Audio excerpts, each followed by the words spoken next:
Good morning, students. So in the previous video I have completed the Bar-Sauvat law. Today I am going to discuss about the Ampere-Circuital law. Okay, so basically what is the first, before going for the law, first let me discuss why we go for the Ampere-Circuital law. There was Bar-Sauvat law. There is no particular problem according to this law. Then why should we go for this? Again another law which basically provide the same thing, basically the magnetic field. The reason behind is that for the Bar-Sauvat law there are many parameters, that is I, you have to choose the DL, you have to calculate the distance, all these things are there. Basically Ampere's law combines all these things or notices all these things and make it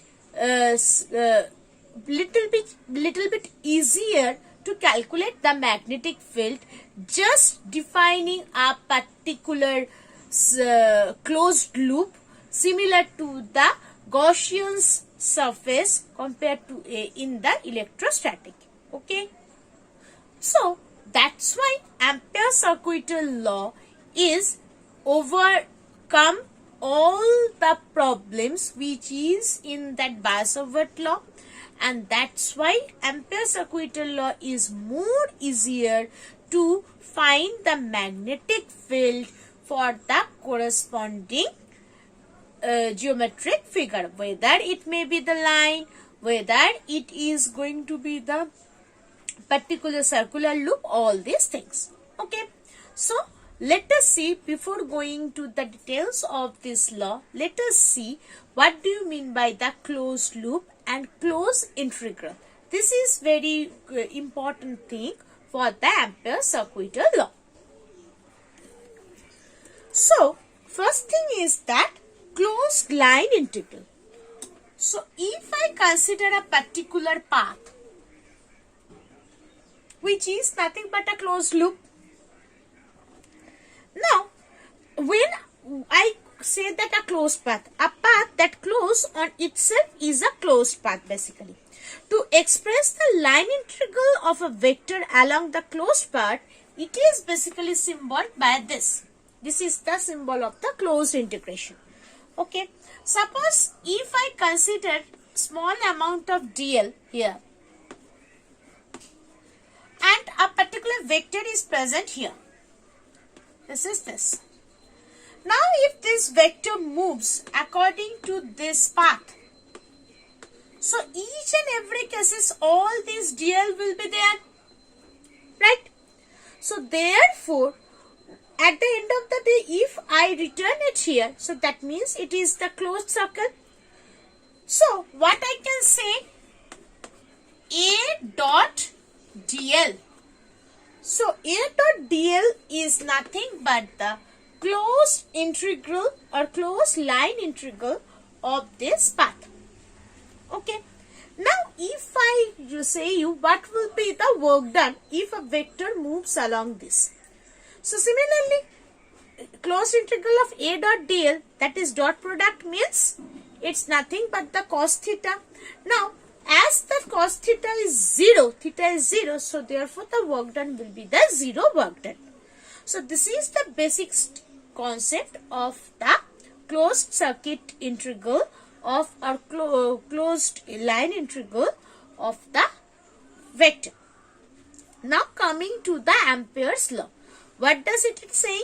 It is saying a line integral of the magnetic field vector along a closed path is in any magnetic field is equal to the product of the net current enclosed by the closed path and the permeability of vacuum. That means if particularly a closed path is there and I want to find a magnetic field vector along this path, and if this path considering as dl, and along this path a magnetic field vector B is there and we want to know this B. So according to the Ampere's law, it will be closed integral of B dot dl is going to be mu 0 I. I is the current flowing through that closed conductor and mu 0 is the permittivity of the medium. So this is the main concept or main formula for the Ampere's acquittal law.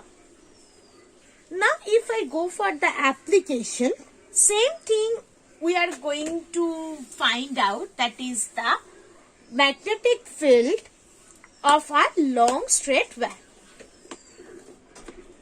Suppose this is the long straight wire through which I current is moving, and if I consider a closed loop here, this is the closed loop. So through this point a particular vector B is acting. This is the dl, small dl, and this becomes the radius of the circle. So according to the Ampere's law, it will be B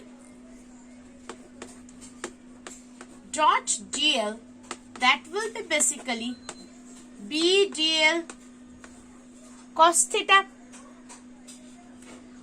That is also closed integral. Now as theta is basically 0, theta is considering as, for this, with this dl or with this vector, the angle between this vector and the r is 90 degree. So therefore cos theta equals to cos 90. So it becomes, I am taking it wrong. Along this B, dl and B has the same direction. Therefore, this is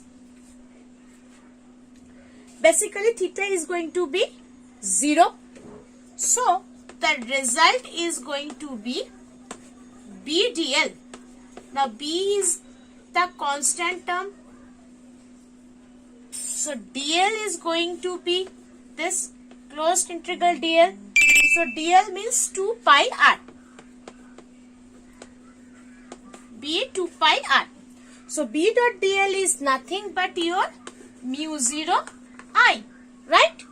So just B 2 pi r. What is the value of this closed B dl? That is B 2 pi r. So this B 2 pi r is equal to mu 0 by I.